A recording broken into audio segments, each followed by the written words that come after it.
သူမကပန်းတီးတလုံးကိုယူလိုက်တာတေချပါတယ်ဒါပေမဲ့ကိုက်လိုက်တဲ့အချိန်မှာတော့အဲ့ဒါကမီတီးတလုံးအဖြစ်ပြောင်းလဲသွားပါတော့တယ်သွေးတွေပန်းထွက်လာပြီးနာကျင်မှုကသူမရဲ့စိတ်ကိုစတင်ဝါမျိုးလာပါတယ်ဒါပေမဲ့သူမပြန်ကြည့်လိုက်တဲ့အချိန်မှာတော့မီတီးကပန်းတီးတလုံးပဲဖြစ်နေပြန်ပါတယ်မီတီးကတော့စားပွဲပေါ်မှာဘာမှမဖြစ်တဲ့အတိုင်းရှိနေသေးပါတစ်ချိန်တည်းမှာပဲတစ်ဖက်မှာတော့အမျိုးသားတစ်ယောက်က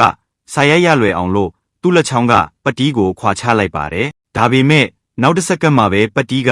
သူ့လက်ချောင်းပေါ်ပြန်ရောက်နေပါတယ်ဘလောက်ပဲစူးစမ်းသူအဲ့ဒါကိုခွာချလို့မရပါဘူးဘာမှမတက်နိုင်တဲ့အဆုံးသူက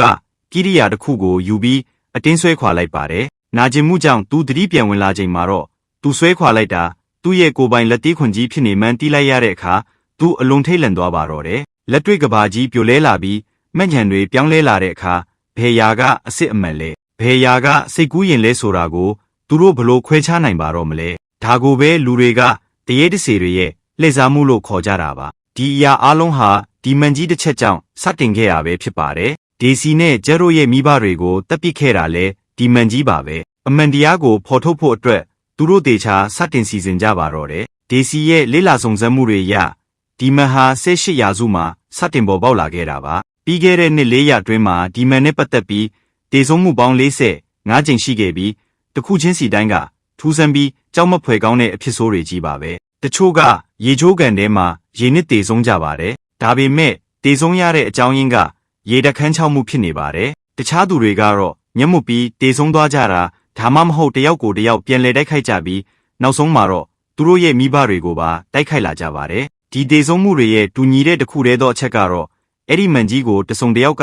အင်ကိုယူလာပြီးနောက်ပိုင်းမှာစတင်ဖြစ်ပွားခဲ့တာပါဒါပေမဲ့ဂျက်ကတော့10နှစ်ကြာကုသမှုခံယူပြီးနောက်မှာအဲ့ဓာတွေအားလုံးဟာစိတ်ကူးရင်ထင်အောင်ထင်မှားဖြစ်မှုတွေလို့ယုံကြည်နေပါတယ်သူကဒါဟာတိုက်ဆိုင်မှုတသက်ပဲလို့အခိုင်အမာဆိုပါတယ်သူပြောတဲ့အလွန်ဆိုးရွားတဲ့လက်တွေ့မှန်တရားကတော့သူတို့ရဲ့ဖခင်ဟာစိတ်ဖောက်ပြန်နေတဲ့လူသက်သမားတစ်ယောက်ဖြစ်တယ်ဆိုတာပါပဲအဲ့ဒီအချိန်မှာပဲဒေစီကသူ့ရဲ့ဘားကိုဖျက်ရိုက်လိုက်ပါတယ်သူမကပြဿနာဟာသူတို့အဖေလို့ဘယ်တော့မှမယုံကြည်ခဲ့ပါဘူးသူမက